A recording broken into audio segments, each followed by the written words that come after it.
Okay, hello everybody. My name is Nick Marshall. I'm the manager of exhibitions and programs here at the George Eastman Museum. Thank you all for coming out to our first of 3 Wish You Were Here artist talks for 2019. This long-standing series has brought many significant voices in contemporary photography to the museum since 2001. We've been fortunate to host the likes of Steve McCurry, Susan Meiselas, Rachel Sussman, Elliot Irwit, Todd Heido, Andrea Modica, John Fall, Keely Yuan, and Sally Mann, just to name a few. All of this has been made possible through the very, very generous sponsorship and support by Dr. Thomas Tischer. Tom is here with us this evening. Please join me in thanking Tom for his continued support.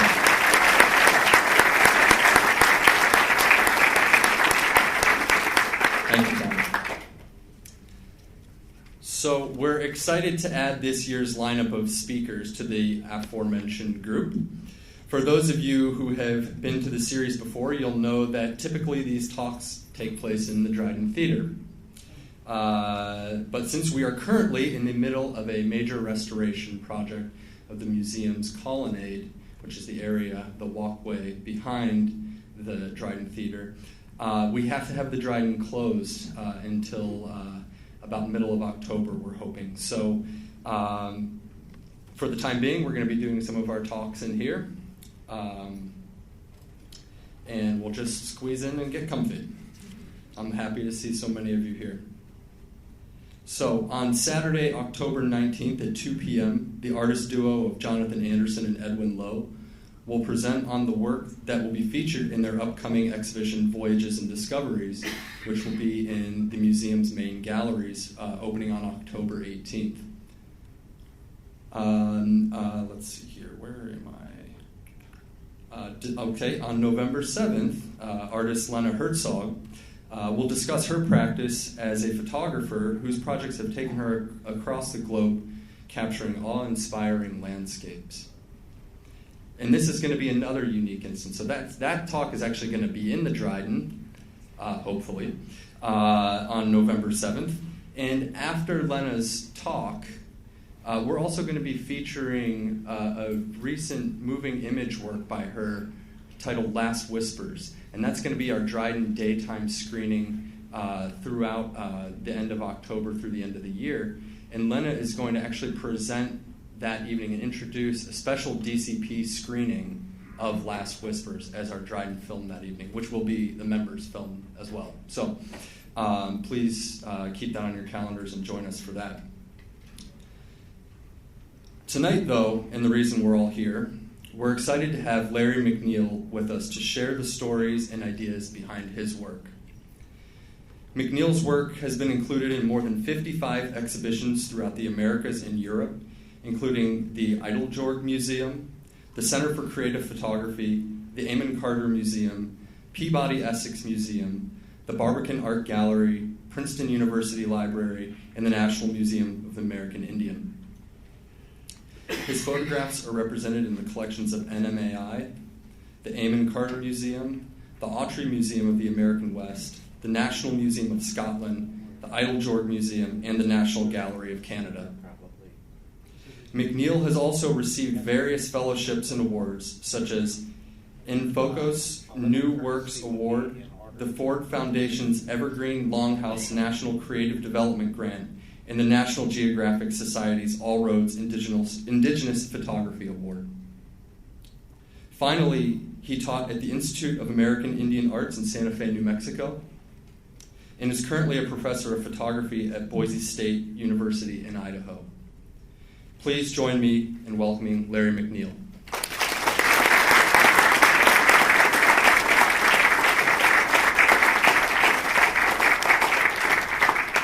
It's completely my honor to be here, so I'd like to thank everybody who invited me out here to make this possible. And you, the audience, thank you for coming to see the work. I appreciate it. Can everybody hear me okay? Yeah, okay. So I'll go ahead and start in. So these are some of the portfolios that I've done through the decades.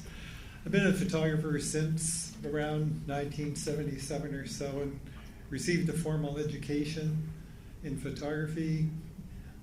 I use photography to try and help make better sense of our world. And if I was just to sift it all down to one sentence, that would be it. Still trying to make sense of it, by the way.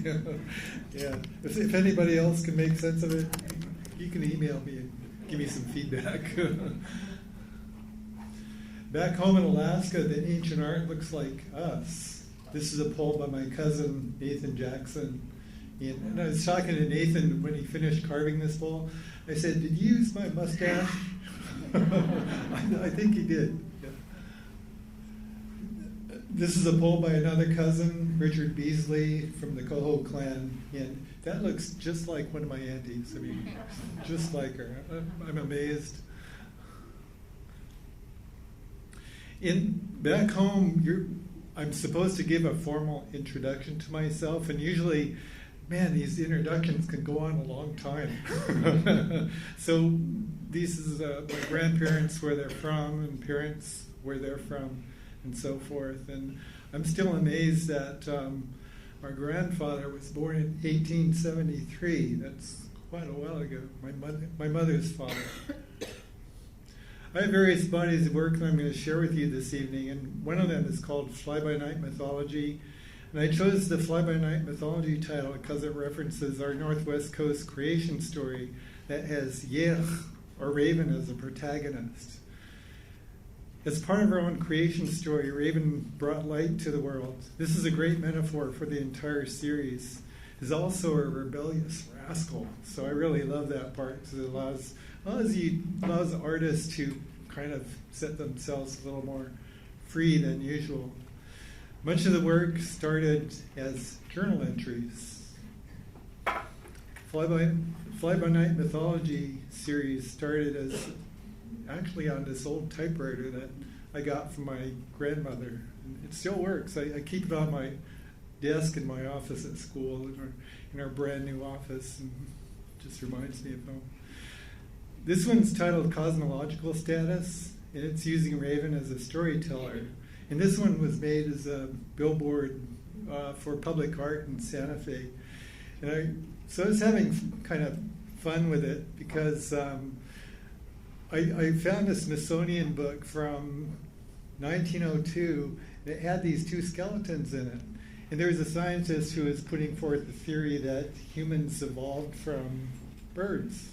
So I said, yeah, that's great. You know, it goes along with their own creation story about Raven as part of the creator. Oh, and there's Billy Raven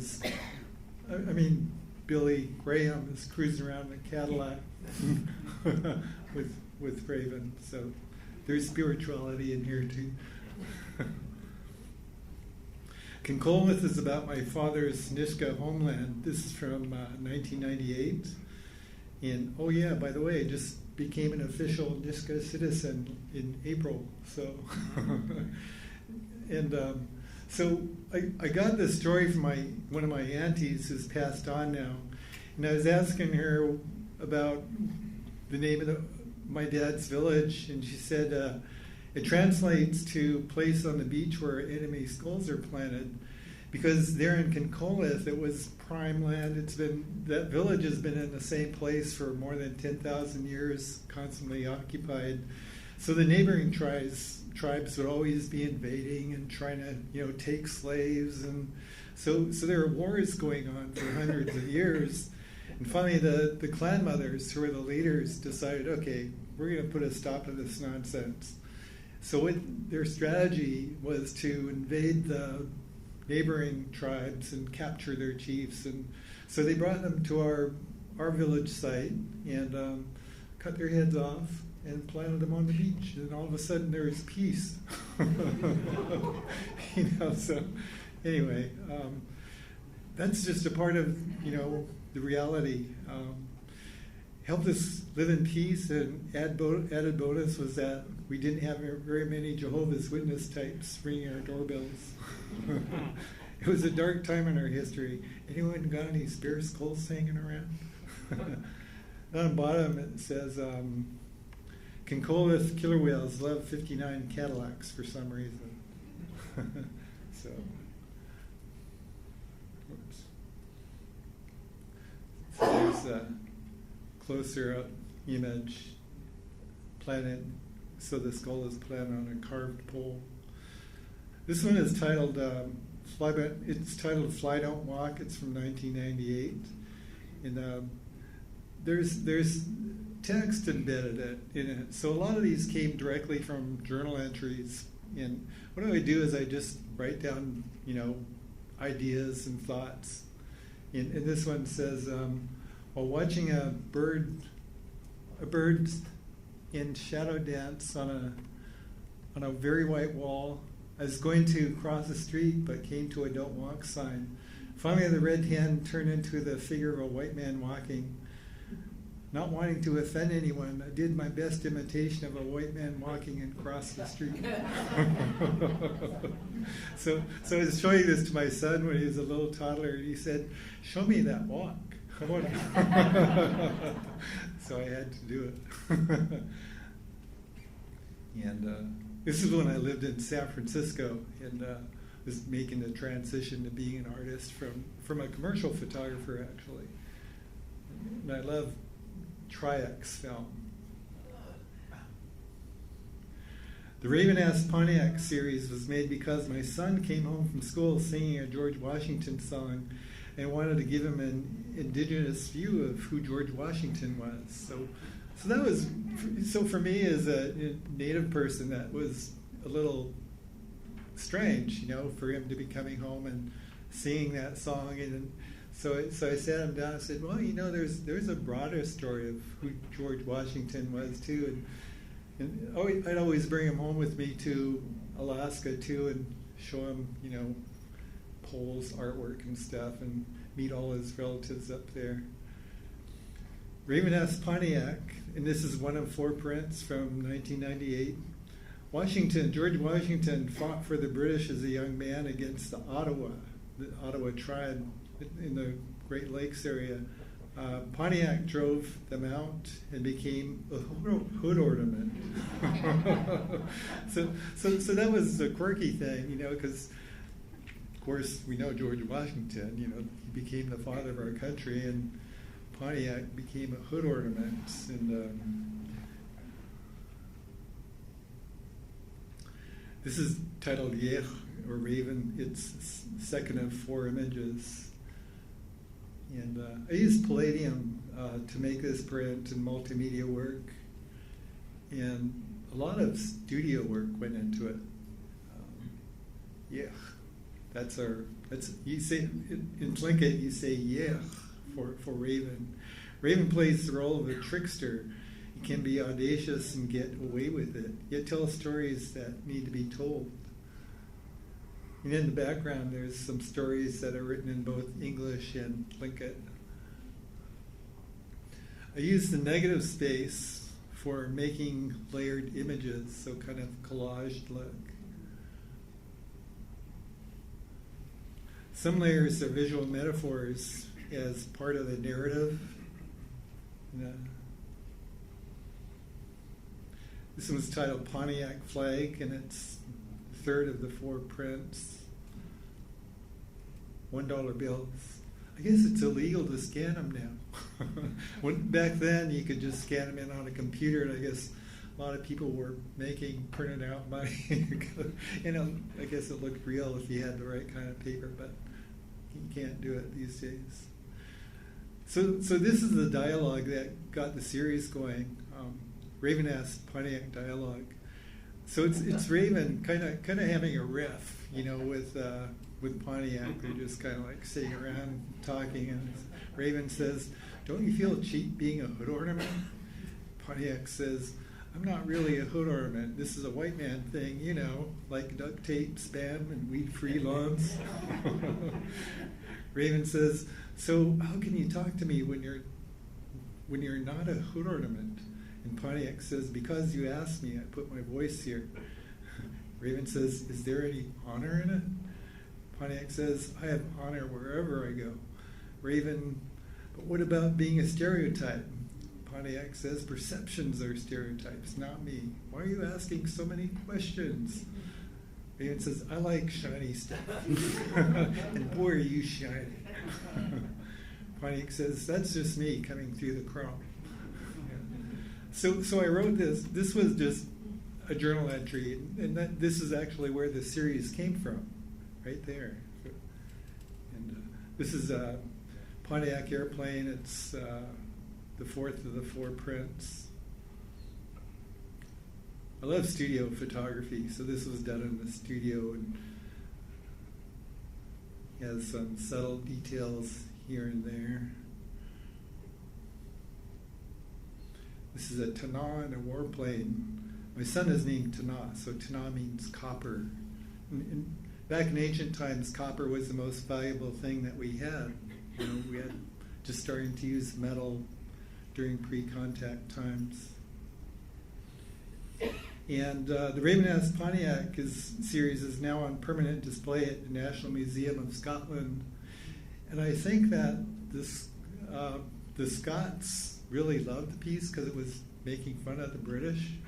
and it took me a while to catch on. I was curious, hey, why do they like it? So they liked it so much that they put it in their permanent area. This one's titled Yech, which is Raven also, and it's a monotype triptych. It's about 7.5 feet wide. It's made in 2001. So I like experimenting with different media too. So this was, I think, about the 3rd or 4th monotype that I made. This is our family fishing boat. It's called the Yukon. It's based out of Kodiak. And I grew up on boats, so some of my earliest memories in Alaska are living on a boat for the summer. You know, so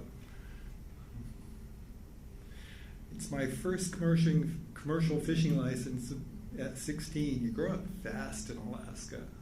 I noticed that in a lot of rural areas too. Like in Idaho, I teach in Idaho, and sometimes I get students who live in the ranches nearby, and I notice that they grow up pretty fast too. You know, they're working on the ranch as full-fledged workers. This was me earning money for photography school as a deckhand in Alaska with my dad. This was in the 70s. That's me right there. Fishing halibut. This one's titled Dad. It's from 2003. So I had a challenge about making a print about my own father. And I always thought that was an interesting challenge for artists or everyday people to do. I mean, how would you tell a story about your father, or how would you tell a story about your mother? You know, what would you say about them? I find that to be very interesting, and I love hearing stories from people about, you know, them talking about who their parents were and how their parents formed their identity and so forth. And so I waited until I was older to make this, you know. So this is his narrative. I approached this the exact same way as I did my other work. So I wrote the journal entry about him. And to be born as a Niska in the early 1920s mostly meant being taken from your family and placed in Indian boarding schools. Calling them schools is a bad joke. They were mostly corrupt Christian labor camps. If you survived, you received a 3rd grade education. In spite of this, her dad was driven to be a captain of many fishing boats over the decades. His generation of native peoples had to overcome incredible odds just to survive, let alone prosper. They held on to her traditional identity when it was almost wiped out. So I'm not very judgmental about the faults that were placed upon them when I consider everything that they had to endure. He was one of my first mentors as a young man, so I always say, thanks, Dad. And so it was very challenging. So I was visiting him one summer with my son, and I asked him to go down in the boat harbor with me so I could make portraits down there. This is a typical kind of scene in southeast Alaska. Lots of foggy days, and it's a northern rainforest. And This was when my dad, Niska Simojit means Niska chief, or most relied upon man, or woman too. So I thought that was interesting that, that they didn't have a word for chief. Instead, their name was most relied upon woman, or most relied upon man. So he was going through this ceremony there. So I'm from Juneau, Alaska, and my dad is Canadian. I never knew why he migrated to Alaska. So I found out accidentally from one of his friends. And what happened, so I'll read this to you. Our dad left his Niska homeland as a young man to escape a traditional arranged marriage. This guy is the one who married her, and in order to restore his honor, he gave my dad extremely extravagant gifts, in spite of really wanting to punch his blades out. And anyway, this is called a shaming ceremony. So this guy got his honor back by giving my dad's gift. So it was essentially saying that he was better than my dad, because my dad, escaped an arranged marriage when he was a young man. So anyway, that's part of who we are, part of our family story. And to this day, my dad never told that story. I had to pry it out of his sister. And Mary Brown Betts and Anita Brown at 906 West 7th. And these are two of the matriarchs of our tribe, our clan. They're the ones who, everybody relies on when things are tough. And this was shot on Kodak 828 film. This one's titled Grandma, We Who Are Your Children, and it's a monotype and family photograph of our grandmother as a young woman. And that's a killer whale fin. We call it Kikushi Hit, and that translates to killer whale fin house. And you can always tell it's a northern Tlingit chilkat style because it usually has a hole in the top of the fin. So that was a monotype.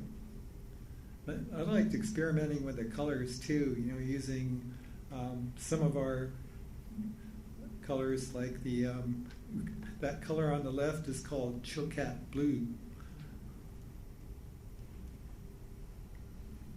It's titled We Who Are Your Children. And, Once Upon a Time in America, it's from 2003, and a monotype and Kodachrome film. And this is when my mother she was in high school there, and she was making some moccasins. So our grandmother helped provide food for the family, by selling things like moccasins and purses to the tourist trade. And she taught my mom how to do the same thing. And breaking the race barrier with public schools in Juneau. Mom's parents refused to send her to a boarding school. So this is a story about breaking the race barrier, because prior to our mother going to school, they didn't allow Tlingit Native people to go to the public schools, and so our grandmother insisted that my mom attend a public school. Service stars for two uncles serving in World War II at the time, in his Kodak Bantam camera. So I'm sure you guys remember seeing this from World War II. Remember that? This was long before I was born. But if you had family members serving overseas, you'd have these service stars in the window. So I had an uncle who was serving in Germany, and the other one was in Adak, Alaska. National Geographic used the image when I earned an All Roads Photography Award. So that was pretty cool, getting your stuff on the National Geographic site. Boosted my career, that was great. I was asked back to serve on the Nat Geo All-Roads board. I told them I'd serve if they had good coffee. Cheers. So I had my own seat outside, get stuffy in there sometimes. So I'd just step outside and get a coffee. This is an Uncle Judson Brown, Shiguni. So it's the late chief of the Gushi Hit in Klukwan. He was an avid photographer too. He gave me cameras when I was a young man, when I was going to Brooks Institute, and gave me an enlarger to use and so forth. And so that was nice. This is a Brooks Institute studio assignment about light and learning about how to use a 4x5 film camera. It's from 1975. When I think back to it, I think, wow, man, I was just a kid back then. I'm working on the Trans-Alaska Pipeline. That paid for my Brooks education. This was from 1976. So those are called VSMs, vertical supports. And so my job was bolting down, that's me right there. My job was bolting down the pipeline. So I was a bolting down guy. I was really good at it. I had a 20-year-old Leica to learn 35 millimeter photography. I really loved that camera because it forced you to slow down. Even loading the film was arduous sometimes. And I like it because it forced me to make more careful compositions, than with a regular 35 millimeter camera. This one's titled Real Indians from 1977. It's a silver gelatin print. And this is a one photograph that kind of set me free. I talked to a lot of different artists about, them making a living as an artist, and almost everybody has a story of, an image that helped set them free as a creative person, and kind of set the tone for future work. And so that's what this one did for me. It allowed me to be, maybe just a little bit audacious, and I was breaking away from Brooks during the wintertime.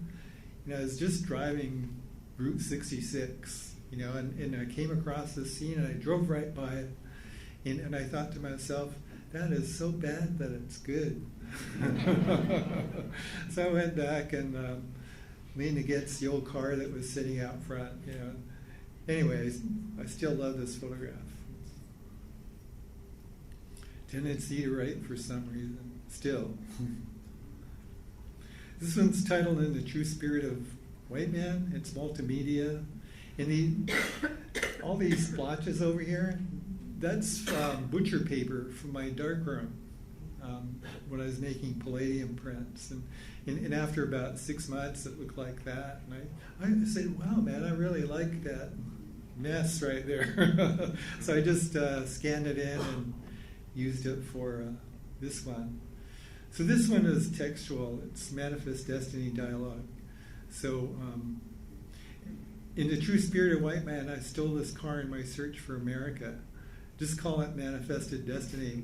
I asked the owner to take my picture in front of his car before I took it and assured him that it was God's will that I take his car.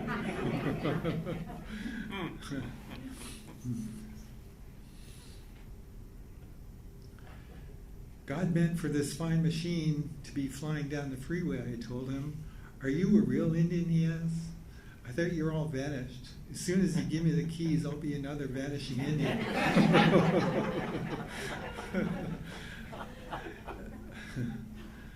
I told him, oh, can you look more noble?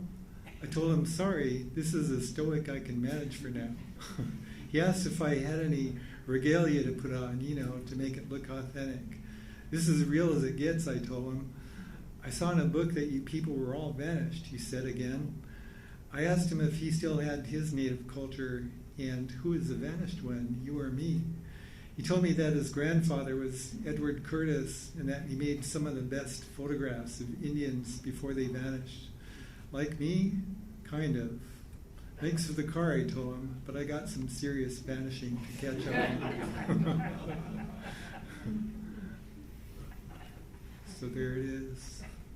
I love cars. You know, even with all this global climate stuff, you know, give me a car any day. This guy's name is Herbert Johnson. He was one of the leaders from the Beard Clan, and this is a Palladium version. The original was made in 1983, but this is a 2018 version that I made using a different process. Really like this one because it merges him with the forest, and the forest is such a beautiful place to be up there. You know, so you really have to experience it to really appreciate, you know, the feel of it. It's just amazing. This one is called Cite, the land. It's also Palladium. Shot it with Tri-X. Originally, Tri-X is my favorite film. I love that. And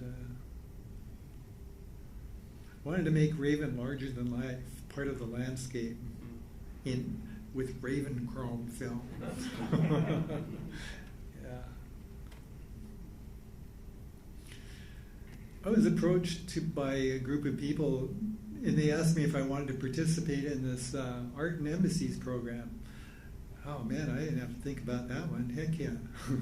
So the American Embassy or the State Department has a repository of prints. So whenever they have an ambassador going to some place overseas, that ambassador can go to the repository and essentially check out art, you know, for their whichever embassy they're serving in.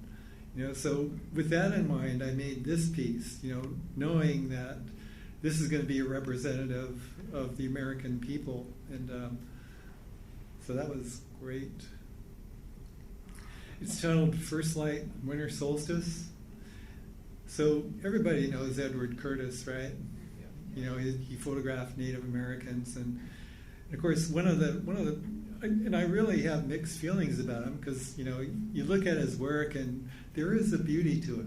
You know, there is, you can't argue that point. He makes beautiful portraits, but his Vanishing Race title was kind of odd to me, you know, because it makes the inference that Native Americans are vanished. So a lot of times, even today, when I meet people, I tell them I'm Native American, and of course they say, "I thought you were all vanished." So you know, what a quirky thing to be hearing. So this is the Vanishing Race isn't vanished anymore. This was an extremely difficult lithograph to make because the original Curtis print was very subtle, and it took me 2 days to make this plate correctly because it had this kind of golden hue to it, and I wanted to. So instead of having the Native people riding off to the sunset, I've been going to a morning ceremony at solstice, like they probably do every solstice. And as they're riding to the ceremonies, they see this old truck off to the side. Love old trucks. In the spirit of Raven, I used invisible ink as the last plate. So I was collaborating with a master lithographer named Brooke Steiger. She's just an amazing lithographer. And I was asking her, I said, "Hey, Brooke, you know, you did such a beautiful job with this. Is there such a thing as invisible ink?" And she kind of laughed and she said, "Well, there's clear ink." So I said, "Yeah, that's what I want. Give me some clear ink and put a little sheen on it, you know." And so if you look at that print in person, if you stand about a 45-degree angle to it, the words appear. You know, so it's kind of, I really loved how that turned out. You know, it worked just because we had no idea whether it would work or not. Migrations. This is a new.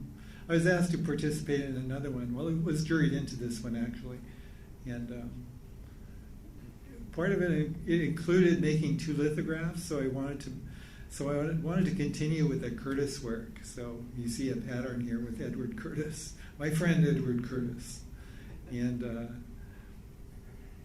So this one's it's titled Edward Curtis's Last Photograph,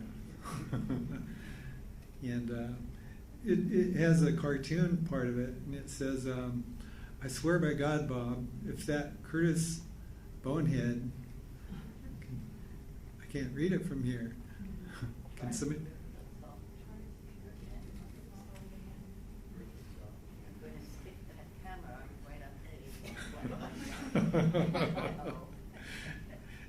Yeah, so anyway, yeah, so the text is important, the storyline. And Edward Curtis dressed a pair of Tlingit warriors in some costumes from the trunk of his car. It was the last photo he ever made. I always wondered what Eddie's last photo was. This one's titled Native Epistemology, and it's a lithograph. And part of the color scheme has to do with, I wanted it to have our Chilkat blue color in the background. And if you look up here, there's you can barely see it, but that's lens schematic from my favorite lens. So I wanted to have that as a part of it too. So he says, Kimasabi, me no like, say cheese for that white man Curtis. He want me to dress in paradigmatic duds that only extinguishes native epistemology. So in here, I have Tonto kind of morphing into an intellectual. And instead of being the sidekick, now the Lone Ranger is Tonto's sidekick. Lone Ranger was taken aback by Tonto's resolve and wondered what epistemology meant. so I had fun with this one. So I was collaborating with the master lithographer Frank Jansen, and collaborations are always interesting, because you're working with another person. I had no idea how this thing would work, and he was such an amazing guy. So here he is rolling the inks on, and he asked me, well, what about the main plate number 2? And I said, you know what? I like magenta. Let's mix up some inks. So he probably showed me 20 different versions of magenta, and I didn't like any of them. And so he said, why don't we just try straight magenta? So he just squirted out of the tube and rolled it, and it was perfect. So we didn't have to do any fancy mixing or anything. It was just good right out of the tube. This one's called Diacritical Form Line, Chilkat style. It's a lithograph. So this is from Canyon to Shea area. And I have how Curtis likes to have, natives, riding horses and stuff. But at the time he made the photograph, a lot of the people had cars, so they're driving. So I put a native family in there. So they're cruising across the floor of Canyon de Shea, going out for a picnic. This one's titled Sacred Power Pole from the Sacred series. And yeah, I visualize this as a page from a book. So this is how it looks on the wall. Over the years, I can't see it from here. I'm sorry. I've been cordially invited to participate in a number of exhibitions, many with titles such as Spirit Captured, Praising the Spirit of Native America, and so on. I must be a spiritual expert, so I set out on a quest to gather spiritual power. On my sacred journey, I found the sacred power pole. Curators will be happy. So I did my job. The sacred power pole. And this one's titled Sacred Frontage Road. It's from the same series. There's sacredness everywhere. Can you do me a favor and read that again? I found some sacred chrome flashing by on the sacred frontage road. The spirits are with me today. I can feel it. This was made in Santa Fe, where my son was born. I met a white shaman there who told me that spirituality should not be for sale, even though he charges $500 for his wealthy clients. In that light, my spirituality is not for sale either, but I'd gladly take a credit card or cash, just for expenses. So the offer still stands. It's not for sale. Just, it can be rented out.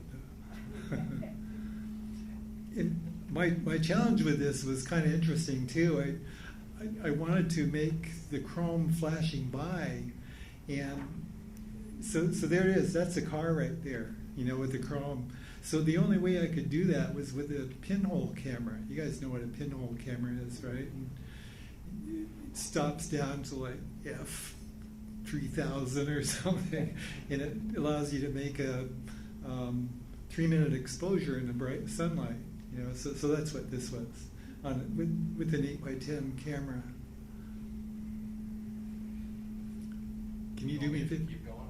Yeah, please. On my sacred journey, looking for a sacred sign, I got lost on Semiotic Boulevard. There is a definite desire to make meaning of it all, but the only thing that was clear was that people get great joy from blasting the hell out of the signs. For those of you inclined to invest meaning in the world, I am awash in it and will gladly exchange it for semiotic or meaningful dollars. I take credit cards but prefer cash. As a true American, I can say with all honesty and honor that my spirituality is not for sale, but can be rented at reasonable. In these days, I trade coffee. And so this was at a side road in Santa Fe. And it's true, you go driving around the back roads there, you'll see all these signs that are just blasted to bejeebers. This gentleman's name is Walter Sobolov, and this was a commission work by Sea Alaska back in 2009. And I really loved making this photograph. And he was almost 100, and he was still busy. He was going to meetings and so forth. And when he came into the studio, I set up a makeshift studio. He was sitting there, and he looked a little bit tired to me, so I was starting to telling him jokes. And I said, "Hey, do your colleagues have to take naps in the afternoon to keep up with you?" and he laughed, so that's when I shot the photo.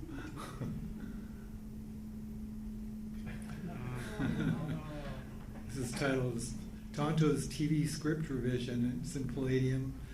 Tonto brings Richard Pratt to justice. So Richard Pratt is a bad guy. He's the one who he started Carlisle boarding school, residential schools. And here I have Tonto with his sidekick, the Lone Ranger there. There's his sidekick right there. And they have Edward Curtis under arrest, too. I don't know what he's doing, but it was probably a little bit bad. It's about Native children being taken from their families. And so I wanted to make this print because my dad was in a residential school.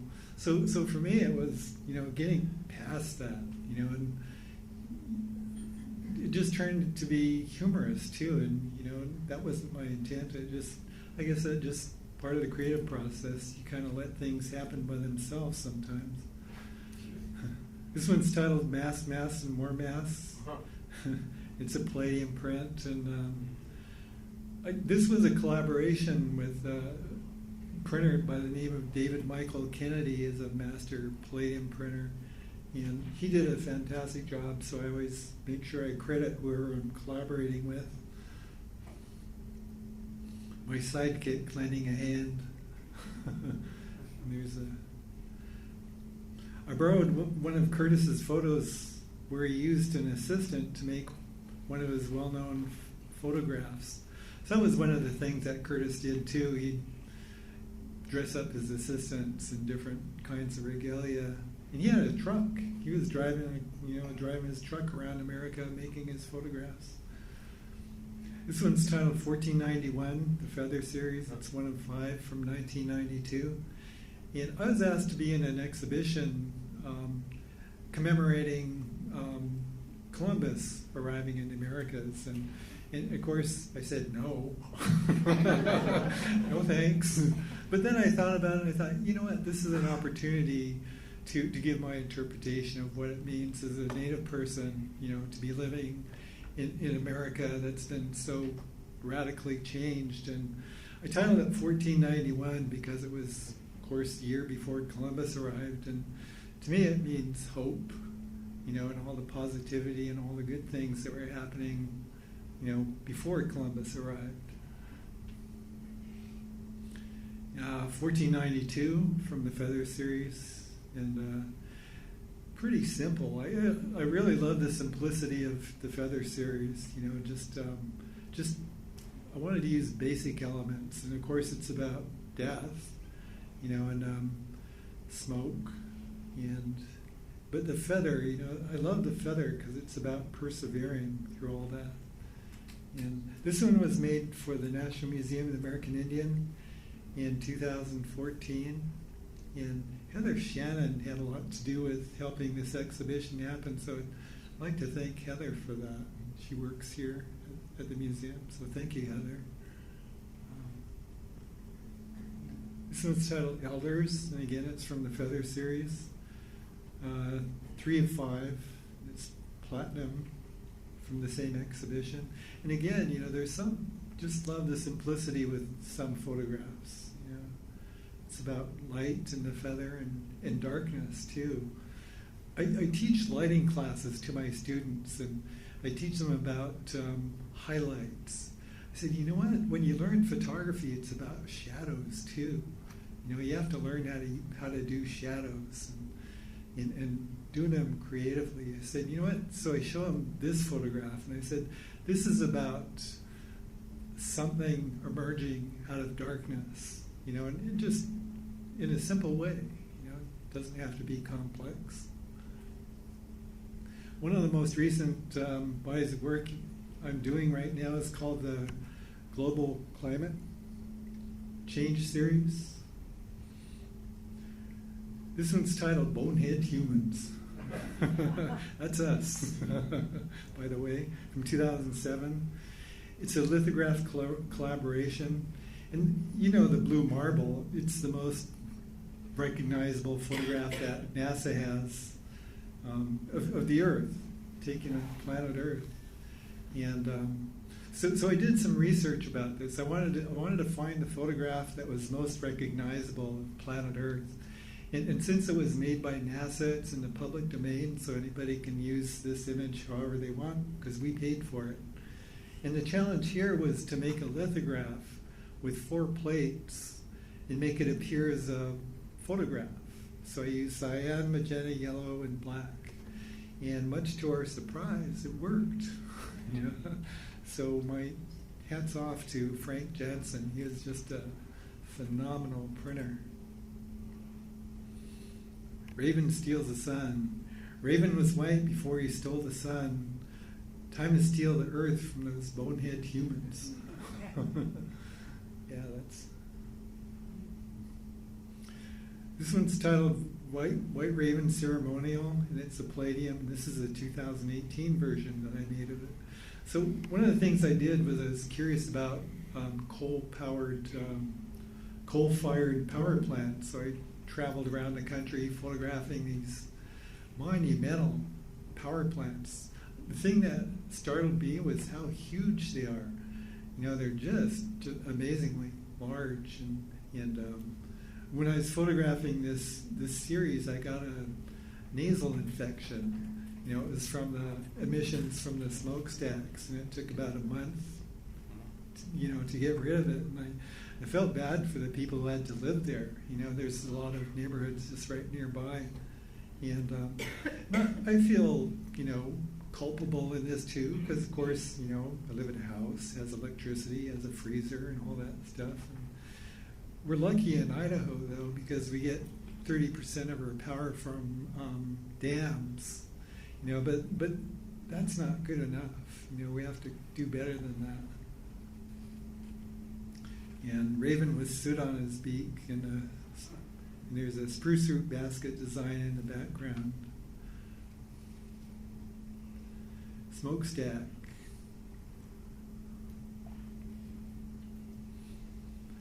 This one's titled Demented Coal Paradox. It's from the Indelible exhibition at the Smithsonian. Same one that the Feather series was in. And I wanted to do a collaboration with a master spruce root weaver, to make a spruce root gas mask. So I got some feedback from her about how to go about doing this, because I wanted to make it look and feel, like it's a spruce root gas mask. And that was in platinum. This is how it looked on the web page. Tonto's Earthen House, and this one was public art. It's about 8 feet wide from 2014. So this is almost life size, when you see it. I was having fun with this one too. I love Cadillacs for some, these 1959 Cadillacs with their big fins, and so that's kind of a paradox for me, I guess. So I did some work on this Cadillac. I wanted to transform it into a Tlingit car, with the Chilcat designs on it and so forth. And here's a spruce root gas mask for us indigenous cruisers. So I can stay healthy when I'm driving a Cadillac around. This is my former commuter bicycle. I used to bicycle commute before I got hit by a car while I was bicycle commuting, and so I couldn't bicycle commute anymore. So it's interesting that I made this, I think it was 2 weeks before I got hit by a car, and so there it is. Just in case you need an Indian guide, The Alaska Native Reader, edited by Maria Williams. So I wrote a chapter. She asked me if I'd write a chapter for her book, and I said, yeah, sure, I'll write it, thinking I could do it in a week. And it actually took me the whole summer to write this thing, because I was doing re-edits and redrafts and so forth. So I had to come up with a title, so I titled it An Indigenous Guide to White Men, or How to Stay Sane When the World Makes No Sense. This is from another text titled Visual Currencies. It was published in Scotland by the same people who bought the Brave Nest Pontiac series.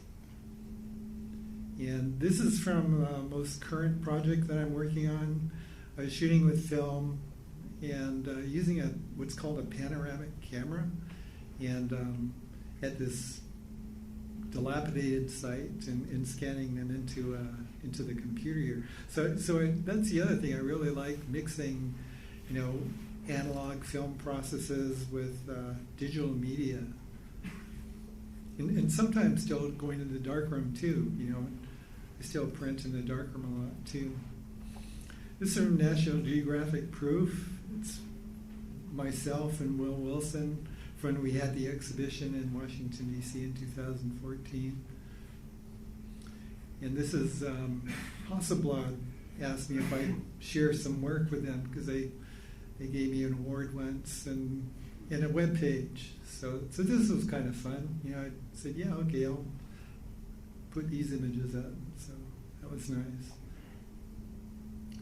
And lately I tried experimenting with glass. This is a Raven collaboration with Dan Friday at the Evergreen Longhouse. And so I was using a lot of my designs that I used before, and they're coming out really nice. And so I only made one glass vessel, and it turned out great. So that might be something to experiment with more in the future. And thank you for being here. Thank you very much.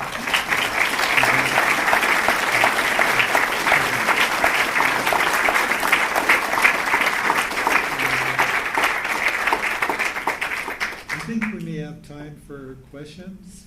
Yeah, we've got a few minutes. Yeah. Oh, good. Turn the Okay. lights off a little bit here. Yeah. Sure. Can you talk a little bit about, it seems like you have a theme of automobiles, cars, trucks.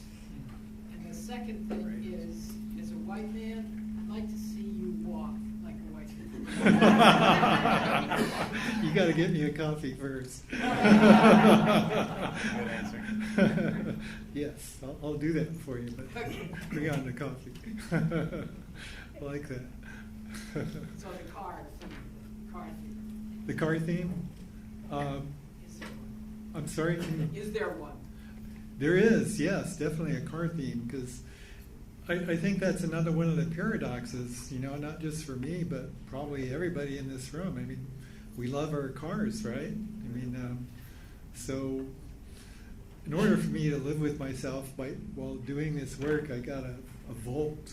You know, it's one of the plug-in hybrids, and so I went nearly a full year without buying gasoline, you know, and that's pretty good. But then you think back, wait a minute, you had to plug it in, right?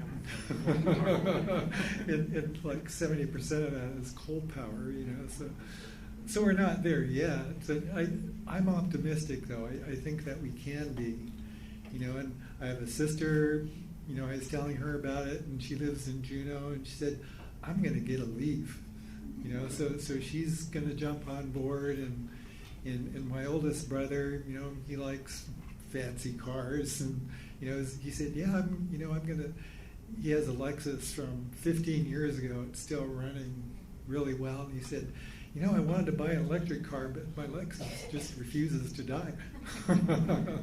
So anyway, yeah, that's what. Yeah. You seem to have the same sense of humor as Sherman Alexie. Do you get compared to him ever? Yeah, I met Sherman a couple times.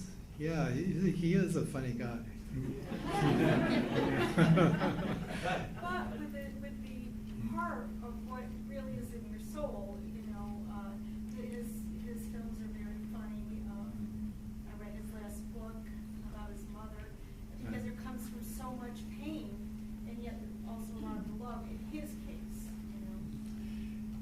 Yeah, I think that's a very good observation, you know, and you think about humor, and why do humans laugh anyway? I always ask myself that. Why do humans laugh? And I think it's because it has to do with healing, you know, because I noticed when I was just a little kid that I'd attend, you know, our meetings with tribal elders, and they would be telling the funniest jokes. They would just have you laughing so hard, and then after they, you know, have those, you know, laughing sessions, and they'd get down to business and talk about all the tough issues, and then they'd finish up the meeting with more jokes, you know. And, so everybody left smiling, you know, even though it was tough issues. You know? Yeah. Any other questions or comments? Yeah. Well. Oh, yeah. Are there any photographers or artists that you would cite as like inspirations or who influenced your work in any positive way?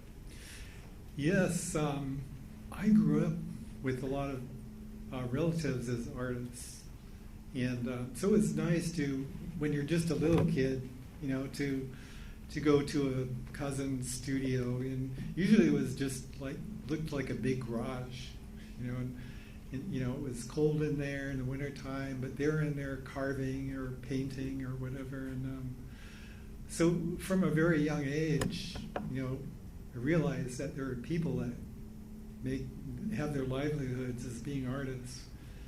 And then, you know, later on going to photography school, you know, of course, when you're put in a formal setting like that, you're influenced by a lot of people, and including some of the names that were named when I first came to the podium. You know, there's one of my people that I always admired was other Native photographers first, because I saw their work earlier.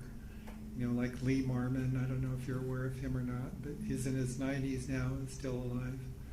And Horace Pula. He's a Kiowa photographer. He made photographs during World War II, early 20th century. And of course, they're the usual suspects, like Eugene Smith, and just so many other photographers. And so when I was learning photography, one of the things I learned, of course, was light.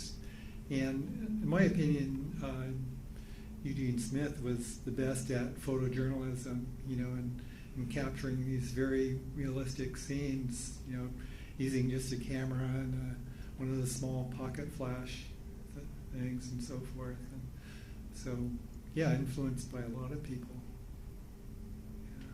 Yeah. Yes? What drew you to photography school? Yeah, for me it was happenstance. I was earning money, working on my dad's fishing boat when I was 17, and going back to high school as a senior then.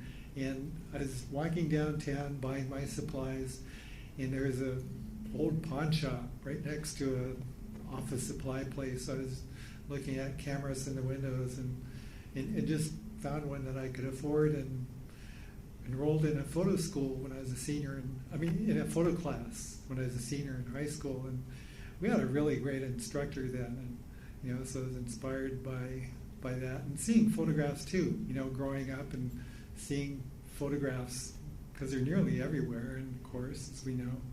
And I didn't know whether I'd be able to make a living doing it. So it was, for me, it was just going step by step and just hoping, I could make it work. And I'm still doing that, making it work. And going, yeah, I hope this works. Yeah.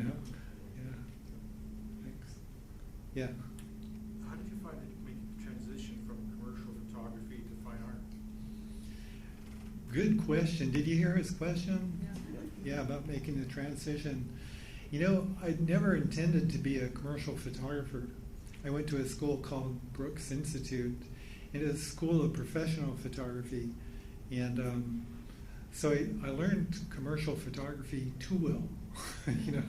So immediately after I graduated, I just started getting work because of the portfolio that I had. And that was great. I really liked that, and didn't intend on being a commercial photographer for as long as I did.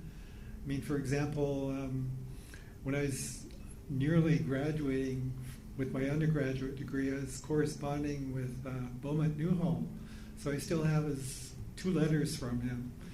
And I really treasure them, but they're just form letters. But he typed them out and he signed them.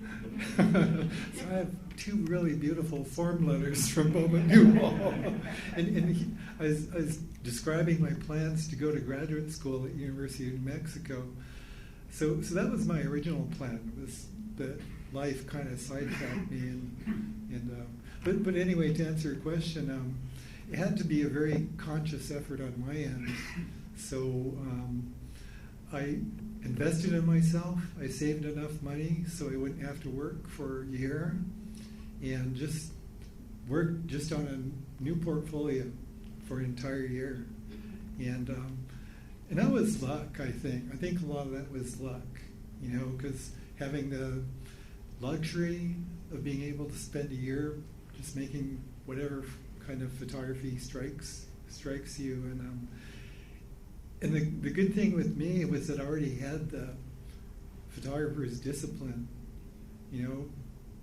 every day make photographs, and not because I had to, but because I loved it. And I think that was it.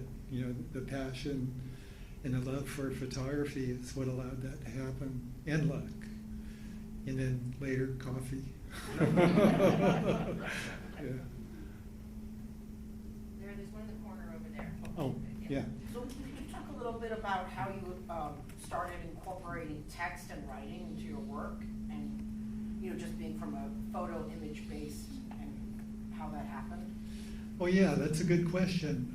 When I was in high school, I thought I was going to be a writer, and I'd always had journals. I'd fill up journals really quickly, and always got easiest grades in all my literature and creative writing classes and so forth. And after I graduated from high school, I told my mom that I was going to go to a school of photography, and she was totally shocked. She said, "You're what?" I told her, "Yeah, I want to be a photographer." And she said, "I thought you were going to be a journalist," just because she'd seen my writing, and she was always very supportive of my writing. She'd always give me. She was a good writer herself. She'd give me feedback, and when I was younger, she'd fix all the grammatical errors and so forth. And she was very fastidious about making sure that my writing was at least grammatically correct. So anyway, the writing was there first, actually. And so that's why the journals play such an important role in all of my work. Because the ideas originate with the journals, and even to this day, I find that the creative ideas, flow more easily when I'm writing. Just because I think part of it is I don't feel like it's forced, because it just kind of flows. And I know a lot of photographers have different tactics with their own creative process, and I know mine's a little different, but I think we all find our own pathways, with the creativity and figuring things out. Yeah, good question. Yeah. Any other questions? Yeah. Thank you, Larry. Thank you for joining us. Yeah, thank you.